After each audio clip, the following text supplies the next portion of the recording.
ان آیتوں سے متعلق دو باتیں اور قابل ذکر ہیں۔ ایک تو یہ کہ جب اللہ تبارک و تعالی نے عرب کے لوگوں کو یہ چیلنج دیا کہ قرآن جیسی ایک صورت ہی بنا کر لاؤ،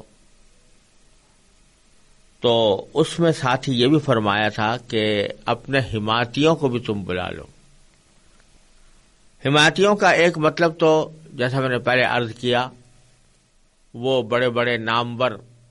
شاعر، ادبا اور خطبا تھے جو عربوں کے اجتماعات میں، ان کے میلوں ٹھیلوں میں فی البدیع اشعار کہنے کے ماہر تھے اور بڑے بڑے قصیدے کہا کرتے تھے۔ انہی کے کہے ہوئے قصیدے کعبے کے اندر لٹکے ہوئے تھے جو سبع معلقات کہلاتے تھے۔ تو ایک تو حمایتیوں سے مراد وہ، اور ساتھ ہی اس میں ایک اور پہلو بھی ہے کہ لفظ استعمال فرمایا کہ اللہ کے سوا اپنے جتنے بھی حمایتی ہیں ان کو بلا لو۔ تو اللہ کے سوا کہہ کر اس بات کی طرف اشارہ فرمایا جا رہا ہے کہ تم اللہ کے ساتھ جن بتوں کو شریک ٹھہراتے ہو، جن دیوتاؤں کو اپنا معبود مانتے ہو، جن کی پرستش کرتے ہو، اور جن کی تردید کے لیے قرآن نازل ہو رہا ہے کہ ان کی کوئی حقیقت نہیں ہے، اگر ان میں کوئی جان ہے، اگر ان کے اندر کوئی سچائی ہے، اگر وہ واقعتاً خدائی کے مستحق ہیں، تو ان کی تردید میں اتنا زبردست کلام آ رہا ہے تو وہی ایک جملہ بول دیں، وہی ایک صورت ایسی بنا کر دکھا دیں کہ ہمارے بارے میں جو باتیں کی جا رہی ہیں وہ غلط ہے، تو اللہ کے سوا ان کو بلا کے دکھاؤ۔ تو اشارہ ایک طرف ان کے اس چیلنج کی تکمیل کا بھی ہے، اور ساتھ ساتھ ان کے جو شرک کے دعوے ہیں ان کی تردید بھی اس میں پائی جا رہی ہے۔ دوسری بات اس دوسری آیت میں یہ ہے کہ اللہ تبارک و تعالی نے فرمایا کہ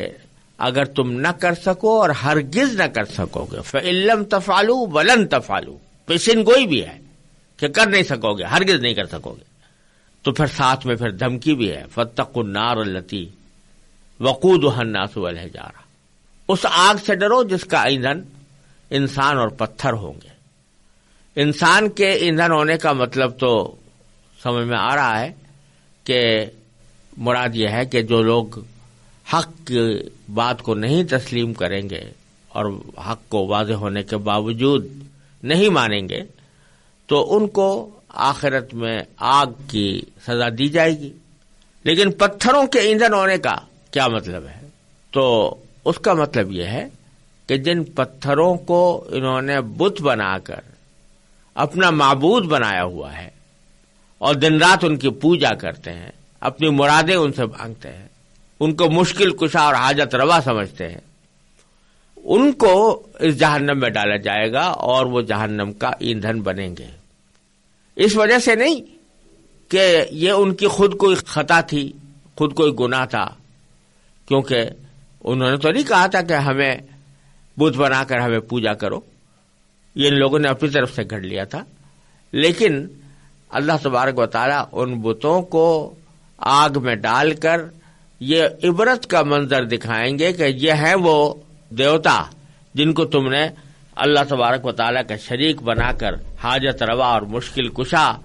قرار دیا ہوا تھا، آج دیکھو کہ یہ آگ میں پڑے ہوئے ہیں اور ان کو بھی کوئی بچانے والا نہیں ہے۔ تو یہ بحث ان کی بے بسی اور ان کی مشرکین کی بے بصیرتی کو واضح کرنے کے لیے ان کو آگ میں ڈالا جائے گا، اور ظاہر بات ہے کہ چونکہ مقصود ان کو سزا دینا نہیں ہے بلکہ کافروں کی بے وقوفی کو واضح کرنا ہے، اس لیے بظاہر ان پتھروں کو اس آگ میں پڑنے کی وجہ سے کوئی تکلیف نہیں ہوگی، ان کو کوئی عذاب بظاہر راست نہیں ہوگا۔ یہ دو آیتیں جیسا میں نے عرض کیا اسلام کے دوسرے عقیدے رسالت سے متعلق تھیں۔ اب تیسرے عقیدے کا آگے مختصر بیان آ رہا ہے، اور وہ ہے عقیدہ آخرت، یعنی اللہ تبارک و تعالی نے یہ کائنات اس لیے بنائی ہے تاکہ یہاں پر آنے کے بعد انسان اللہ تعالی کی بندگی کرے، جیسا کہ تفصیل سے آگے آنے والا ہے، اور بندگی کے میں براہ راست پرستش بھی داخل ہے اور اللہ تعالیٰ کی اطاعت کا ہر کام داخل ہے. اس کے لیے انسان کو بھیجا گیا ہے. تو یہ آزمائش ہے اس کے لیے کہ وہ کس حد تک اللہ تعالیٰ کے احکام کی پیروی کرتا ہے اور کس حد تک اسے روگردانی کرتا ہے. اور جب یہ بات ہے تو اس سے قدرتی طور پر یہ نتیجہ نکلتا ہے کہ کوئی ایسا وقت ہونا چاہیے جس میں جو اچھا کام کرنے والے ہیں ان کو ان کے اچھے کام کا صلہ دیا جائے، انعام دیا جائے، اور جنہوں نے برا کام کیا ہے، بدیاں کی ہیں، بدعنوانیاں کی ہیں، معصیتوں کا ارتکاب کیا ہے، گناہوں کا ارتکاب کیا ہے، لوگوں پر ظلم ڈھائے ہیں، ایسے لوگوں کو سزا بھی ملنی چاہیے. تو اس جزا اور سزا کے لیے اللہ تبارک و تعالی نے آخرت پیدا فرمائی ہے. یہ دنیا کی زندگی جب ختم ہو جائے گی تو اس کے بعد آخرت کا عالم شروع ہوگا جو ابدی ہے، سرمدی ہے، کبھی ختم ہونے والا نہیں ہے. یہ ایک بہت اہم عقیدہ ہے آخرت کا، اور قرآن کریم نے اپنی بہت سی صورتوں میں اس کے دلائل بھی بیان فرمائے ہیں، اور اس کو یہ بھی بتایا ہے کہ یہ اس کے بغیر اس کائنات کا وجود ہی عبث اور بیکار ہے. اگر آخرت کا تصور نہ ہو تو سارے کائنات کا تصور ہی بیکار ہو جاتا ہے. اور یہی عقیدہ آخرت ہے جو انسان کے دل پر پہرے بٹھاتا ہے اور اس کے ذہن میں یہ بات رکھتا ہے کہ میں جو کام کرنے جا رہا ہوں ایک دن مجھے اس کا حساب بھی دینا ہوگا اور اس کا بدلہ بھی مجھے آخرت میں ملے گا. اس کے وجہ سے اگر عقیدہ آخرت دل میں جمع ہوا ہو اور بیٹھا ہوا ہو تو یہ انسان گناہوں سے بچنے کی کوشش کرتا ہے، دوسروں پر ظلم ڈھانے کی جو جذبات ہوتے ہیں ان کو کچلنے کی کوشش کرتا ہے، دوسروں کے ساتھ انصاف کرتا ہے اور دیانت اور امانت کا مظاہرہ کرتا ہے. اس لیے اس عقیدے کی بڑی اہمیت ہے. چنانچہ اس تیسری آیت میں اللہ تبارک و تعالی نے اس عقیدے کا بیان فرمایا ہے اور اس عقیدے کی بیان میں اہل ایمان اور عمل صالح کرنے والوں کو پیشین گوئی کے طور پر خوشخبری دی ہے. وہ آیت میں تلاوت کرتا ہوں اور اس کا ترجمہ اور اس کے بعد اس کی مختصر سی تشریح انشاءاللہ. وَبَشِّرِ الَّذِينَ آمَنُوا وَعَمِلُوا الصَّالِحَاتِ أَنَّ لَهُمْ جَنَّاتٍ تَجْرِي مِن تَحْتِهَا الْأَنْهَارُ كُلَّمَا رُزِقُوا مِنْهَا مِن ثَمَرَةٍ رِزْقًا قَالُوا هَذَا الَّذِي رُزِقْنَا مِن قَبْلُ وَأُتُوا بِهِ مُتَشَابِهًا وَلَهُمْ فِيهَا أَزْوَاجٌ مُطَهَّرَةٌ وَهُمْ فِيهَا خَالِدُونَ. اور جو لوگ ایمان لائے ہیں اور انہوں نے نیک عمل کیے ہیں ان کو خوشخبری دے دو کہ ان کے لیے ایسے باغات تیار ہیں جن کے نیچے نہریں بہتی ہوں گی. جب کبھی ان کو ان باغات میں سے کوئی پھل رزق کے طور پر دیا جائے گا تو وہ کہیں گے یہ تو وہی ہے جو ہمیں پہلے بھی دیا گیا تھا، اور انہیں وہ رزق ایسا ہی دیا جائے گا جو دیکھنے میں ملتا جلتا ہوگا، اور ان کے لیے وہاں پاکیزہ بیویاں ہوں گی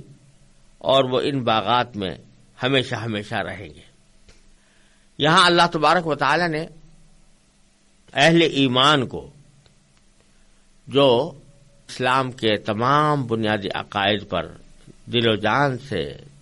یقین رکھتے ہیں اور جو عمل صالح کرتے ہیں، نیک عمل کرتے ہیں، ان کے بارے میں نبی کریم سرور دو عالم صلی اللہ علیہ وسلم کو یہ ہدایت دی ہے کہ آپ ان کو خوشخبری سنائیں، اس بات کی خوشخبری کہ ان کے لیے آخرت کے عالم میں ایسی جنتیں یا ایسے باغات تیار ہیں جن کے نیچے نہریں بہتی ہوں گی. باغات کے لیے قرآن کریم نے آخرت کے باغات کے لیے خاص طور پر بیشتر جگہوں پر جنہ کا لفظ استعمال کیا ہے. جنہ اور اسی کی جمع جنات ہے جو یہاں پر استعمال کی گئی ہے. جنات کے معنی بہت سے باغ. تو یہ چونکہ آخرت میں اللہ تبارک و تعالی نے اہل ایمان کے لیے جو رہائش کی جگہیں رکھی ہیں وہ مجسم باغات ہیں، اس لیے اللہ تبارک و تعالی وہاں کے عالم کو بکثرت، اس عالم کو جو اہل ایمان کو حاصل ہوگا، بکثرت جنت کے لفظ سے تعبیر کرتے ہیں، اور ہماری اردو میں بھی وہ جنت کا تصور اور جنت کا لفظ موجود ہے، لیکن لفظی معنی اس کے باغات کے ہیں۔ تو ایسے باغات جن کے نیچے نہریں بہتی ہوں گی، یہ بات قرآن کریم نے 10 جگہ ارشاد فرمائی ہے کہ وہ اہل ایمان کے لیے جو جنتیں تیار ہیں یا جو باغات تیار ہیں ان کے نیچے نہریں بہتی ہیں۔ یہ اللہ تبارک و تعالی نے خاص طور پر اہل ایمان کے لیے تیار کی ہے، اور اس کو ہمارے فہم سے قدر قریب لانے کے لیے اس کی ایک تھوڑی سی منظر کشی فرمائی ہے۔ یوں تو جیسا کہ خود قرآن کریم نے فرمایا ہے، فَلَا تَعْلَمُ نَفْسٌ مَّا أُخْفِيَ لَهُم مِّن قُرَّةِ أَعْيُنٍ، یعنی کوئی بھی انسان حقیقت نہیں جانتا ان نعمتوں کی، ان آنکھوں کی ٹھنڈک والی نعمتوں کی جو اللہ تعالی نے وہاں جنت میں اہل ایمان کے لیے چھپا کر رکھی ہے۔ اور خود نبی کریم سرور دو عالم صلی اللہ علیہ وسلم نے ایک حدیث قدسی میں یہ ارشاد فرمایا کہ اللہ تعالی فرماتے ہیں کہ اعددت لعبادی الصالحین ما لا عین رأت ولا اذن سمعت ولا خطر علی قلب بشر، کہ میں نے اپنے نیک بندوں کے لیے ایسی نعمتیں تیار کر رکھی ہیں جو آج تک کسی آنکھ نے دیکھی نہیں اور کسی کان نے اس کا حال نہیں سنا اور کسی بشر کے دل پر اس کا تصور بھی نہیں گزرا۔ ایسی نعمتیں، تو جب ایسی نعمتیں ہیں جس کا دل میں تصور بھی نہیں گزرا، ان کو ہم الفاظ سے کیسے تعبیر کر سکتے ہیں یا ان کو الفاظ سے کیسے سمجھایا جا سکتا ہے؟ تو اللہ تبارک و تعالی قرآن کریم میں اس کی کوئی جھلک دکھانے کے لیے، ہمارے فہم سے قریب کرنے کے لیے کچھ منظر کشی بعض اوقات فرما دیتے ہیں، اور اسی قسم کی منظر کشی یہاں پر فرمائی گئی ہے کہ یہ باغ ہے جن کے نیچے نہریں بہ رہی ہیں۔ آپ ذرا تصور کیجئے کہ دنیا میں جو مناظر اچھے سمجھے جاتے ہیں، خوشنما سمجھے جاتے ہیں، جن کو دیکھنے کے لیے لوگ جاتے ہیں اور جن کی سیاحت کے اوپر روپیہ پیسہ بھی خرچ کرتے ہیں، وہ عام طور پر اس قسم کے مناظر ہوتے ہیں کہ اگر کوئی اونچائی ہو، پہاڑ ہو، ٹیلا ہو اور اس کے اوپر باغ ہو، اور وہ اونچائی ایسی جگہ ہو کہ وہاں سے نیچے سمندر بہ رہا ہو یا دریا بہ رہا ہو،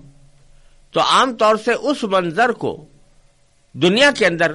بہت خوبصورت سمجھا جاتا ہے، بہت خوشنما قرار دیا جاتا ہے، اور اسے دیکھنے کے لیے لوگ بعض اوقات سفر کر کر کے جاتے ہیں۔ تو ہمیں سمجھانے کے لیے اللہ تبارک و تعالی نے ان جنتوں کا ایک یہ وصف بیان فرمایا ہے کہ وہ ہیں جنتیں، اور وہ جنتیں جو ہے وہ ایسی جگہ ہے کہ وہاں ان کے نیچے نہریں بہ رہی ہوں گی، دریا بہ رہے ہوں گے۔ تو تاکہ ہماری سمجھ میں ایک معمولی سا ایک تصور، معمولی سا ایک اندیا آ جائے کہ قرآن کریم جس جنت کی طرف اشارہ فرما رہا ہے اس کی کیا کیفیات ہے، تو اس کی تفصیل میں تو پوری آ نہیں سکتی، لیکن ایک اشارہ اس کی طرف ان الفاظ کے ذریعے قرآن کریم نے کئی جگہ پر کیا ہے۔ پھر آگے ایک وصف یہ بیان فرمایا ہے کہ ان جنت میں اللہ تبارک و تعالیٰ ان کو طرح طرح کے رزق عطا فرمائیں گے، بہت سے پھل ہوں گے، پھلوں کا ذکر قرآن کریم نے کئی جگہ کیا ہے۔ فیہا فاکہۃ ونخل ورمان، سورہ الرحمن میں فرمایا اللہ تبارک و تعالیٰ نے، وفواکہ مما یشتہون، ایسے پھل جن کو ان کا دل چاہے۔ یہ ساری نعمتیں اللہ تبارک و تعالیٰ نے جنت کے اندر اہل ایمان کے لیے رکھی ہیں، لیکن ان کا ایک خاص وصف یہاں پر اللہ تبارک و تعالیٰ نے یہ فرمایا کہ جب ان کے پاس کوئی پھل لے کر آیا جائے گا، کوئی شخص پھل لائے گا، تو وہ اس کو دیکھ کر یہ کہیں گے کہ یہ تو وہی پھل ہے جو ہم پہلے بھی ہمیں دیا گیا تھا۔ پہلے بھی دیا گیا تھا کہ دو مطلب ہیں۔ ایک مطلب تو یہ کہ یہ وہ پھل ہے کہ جو ہمیں دنیا میں بھی عطا ہوا تھا، مثلا انار ہے یا سیب ہے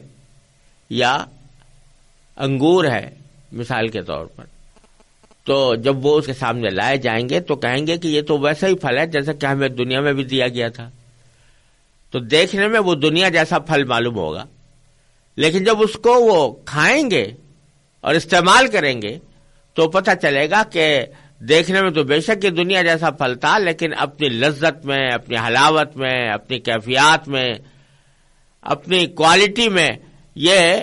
دنیا کے پھلوں سے 1000 درجہ، لاکھ درجہ، بلکہ اور زیادہ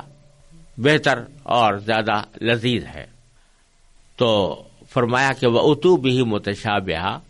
اور ان کے پاس جو لائے جائیں گے وہ پھل وہ ایک دوسرے سے ملتے جلتے ہوں گے،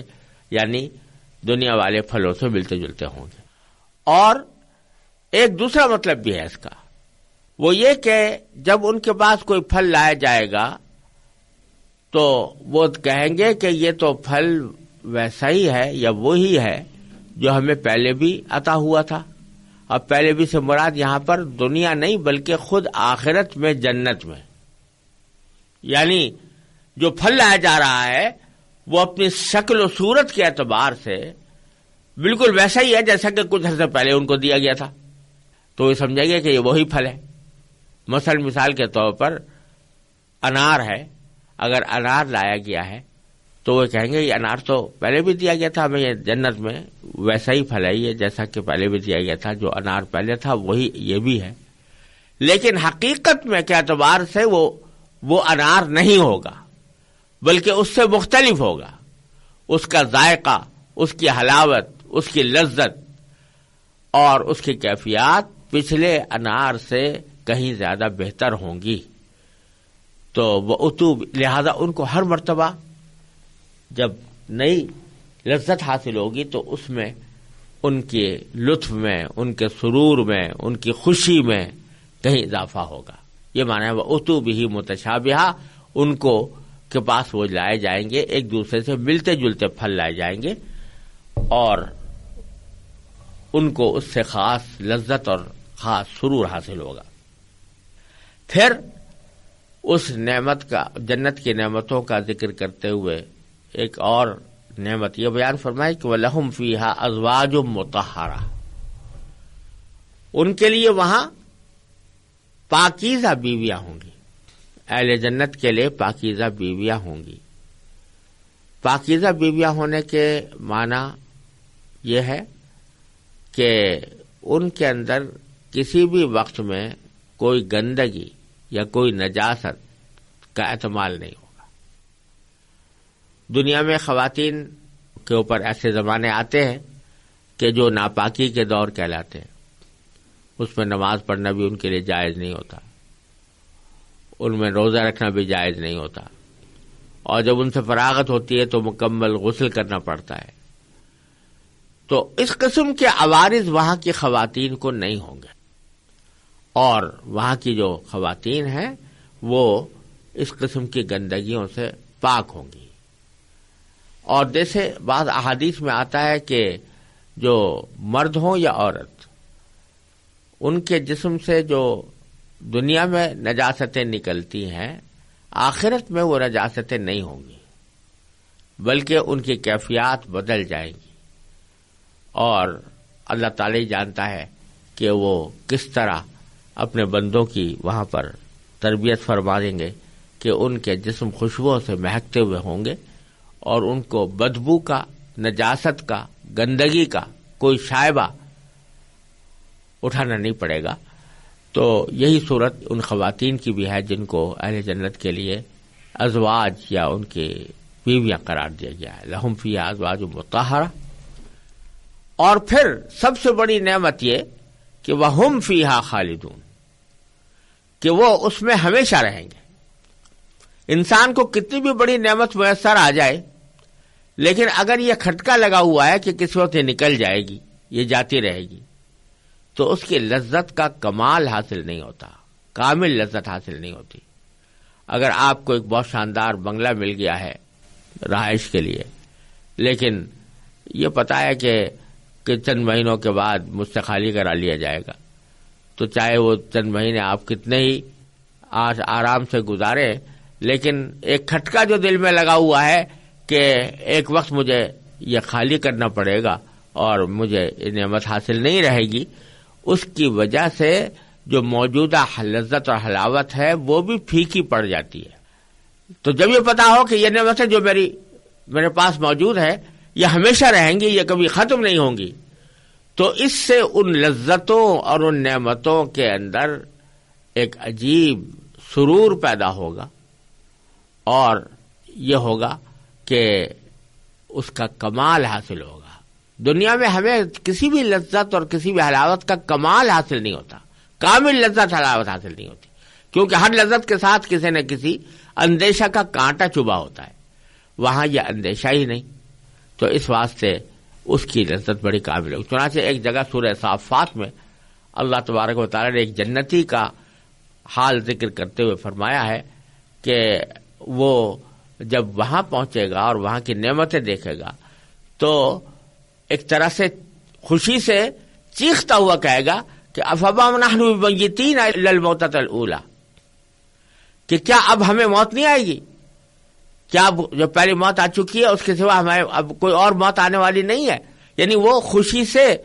چیختا ہوا یہ کہے گا کہ اللہ تعالیٰ نے کتنی بڑی نعمت یہ دی ہے کہ نعمتیں بھی ہیں اور نعمتوں کے ساتھ یہ اطمینان بھی ہے کہ اب ہمیں کوئی دوبارہ موت آنے والی نہیں ہے، ہماری زندگی ہمیشہ کی رہے گی اور یہ نعمتیں بھی ہمیں ہمیشہ ملتی رہیں گی۔ تو اس طرح اللہ تبارک و تعالیٰ نے یہ عالم اہل ایمان کے لیے اتنا آرام کا، اتنے راحت کا، اتنے سکون کا اور اتنی پائیدار لذتوں کا بنایا ہے کہ اللہ تبارک و تعالیٰ نے اسی کو دوسری جگہ فرمایا کہ وَفِي ذَلِكَ فَلْيَتَنَافَسِ الْمُتَنَافِسُونَ۔ اس عالم کی اس کیفیت کو حاصل کرنے کے لیے لوگوں کو ایک دوسرے سے آگے بڑھ چڑھ کر حصہ لینا چاہیے۔ اللہ تبارک و تعالیٰ اپنے فضل و کرم سے ہمیں اپنے اعمال کے ذریعے اللہ تبارک و تعالیٰ کو راضی کر کے اس جنت کا مستحق بنانے کی کوشش کرنے کی توفیق عطا فرمائے۔